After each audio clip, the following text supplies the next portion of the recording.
15 अप्रैल 2020 तक भारत में कोरोना के लगभग 12,000 पॉजिटिव केसेस सामने आ चुके थे और राजस्थान में लगभग 900। आने वाले दिनों में परिस्थिति बहुत गंभीर होने वाली थी। राज्य की स्वास्थ्य सेवाओं पर भारी बोझ पड़ने वाला था।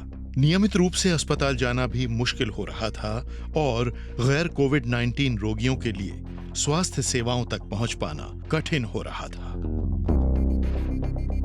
People are reluctant to approach medical institutions even for treatment of other ailments. अन्य बीमारी वाले लोग हैं, उनकी हेल्थ केयर कैसे हो, उनको ट्रीटमेंट कैसे दिया जाए। कोरोना को हराने के लिए राजस्थान सरकार को जल्द ही कुछ प्रभावी कदम उठाने की बहुत जरूरत थी।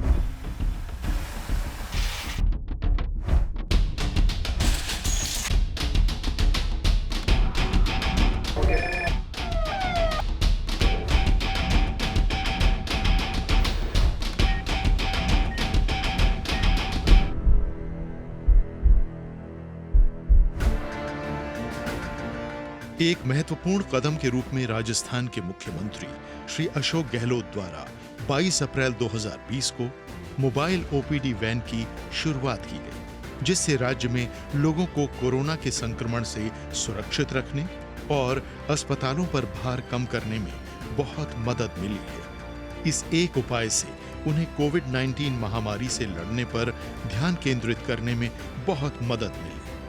मोबाइल ओपीडी वैन विशेष रूप से उन जगहों पर गई जहां लॉकडाउन को पूरी सख्ती से लागू किया गया था और उन गांव कस्बों में भी जो शहरों से बहुत दूर थे। हर ओपीडी वैन में डॉक्टर सहित कुछ और प्राथमिक स्वास्थ्य सेवा कर्मी होते हैं। एक मोबाइल ओपीडी वैन के अंदर हमारे साथ में एक डॉक्टर होते हैं, एक फार्मासिस्ट होते हैं, एक एलटी होता है, एक सहायक होता है।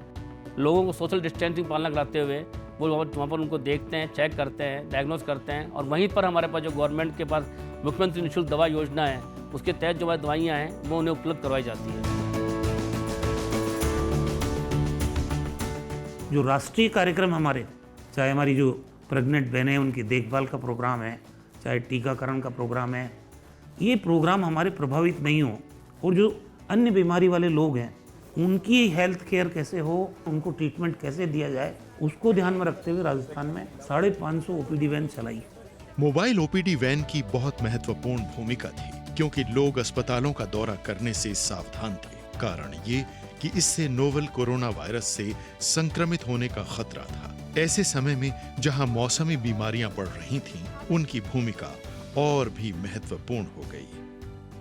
OPD at times, if we analyze, they have taken a fall, and right now if we talk of the present day context with the onset of monsoon, there is every threat of seasonal diseases, vector borne disease and other non-communicable diseases, on also outreach programs for patients of silicosis, AIDS, TB and MCHND is an area of great concern, where we have been able to restore the services very quickly to the right level, and their paramedical movement and mobile van movement has been of great help.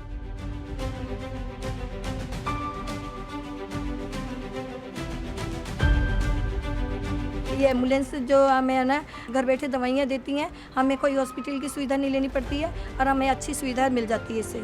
जैसे खांसी, जुकाम, BP low रहता है, BP high होता है और घुटनों में दर्द, ये नॉर्मल बीमारियों की दवाइयाँ देती हैं। कोई पैसा नहीं लेते, हमारी निःशुल्क सेवा होती है।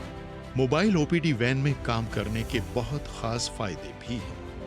मुझे भी अच्छा लगता है कि yes, if they are satisfied then it's good for us. हमारा नॉट फॉर ओनली अस, इससे हमारा और हमारे डिपार्टमेंट का भी एक नाम अच्छा होता है। ओपीडी लगाने के बाद ये सुविधा हो गई उनको कि वो आते हैं, दवाई लेते हैं, बैठते हैं, अब मन की बातें करते हैं और भी कुछ एक्स्ट्रा प्रॉब्लम वो भी सारी शेयर करके फिर जाते हैं, तो वो खुश हो जाते हैं। अच्छा लगता है सर, हमारा तो काम ही सोशल सर्विस। सभी जगह मान सम्मान मिलता है, रेस्पेक्ट मिलती है। कोरोना से युद्ध में पहली पंक्ति के योद्धाओं की एक छोटी सी टुकड़ी ने आज पूरी लगन और निष्ठा से नागरिकों के घर तक स्वास्थ्य सेवा पहुंचाने का काम पूरा किया। इस एक दिन में लगभग 100 से अधिक नागरिकों की बीपी, कब्ज, दर्द के उपचार के साथ साथ 3 गर्भवती महिलाओं की जांच भी की गई। मुझे बहुत अच्छा लगता है ये मोबाइल ओपीडी पे डॉक्टर्स स्टाफ को साथ लेके गांव-गांव जाके लोगों की सेवा करना और स्टाफ को मंजिल तक पहुंचाना इसलिए अच्छा लगता है कि मैं कम पढ़ी लिखा होके भी लोगों के उनके बराबर भागीदार बनना चाहता हूं सेवा करने में। कल एक नया दिन और नया गांव और फिर से शुरू होगा मोबाइल ओपीडी का नया सफर। कोरोना वायरस का खतरा अब भी बना हुआ है, इसलिए जरूरी है कि अपना ध्यान रखा जाए। सूचना एवं जनसंपर्क विभाग राजस्थान सरकार द्वारा जनहित में जारी।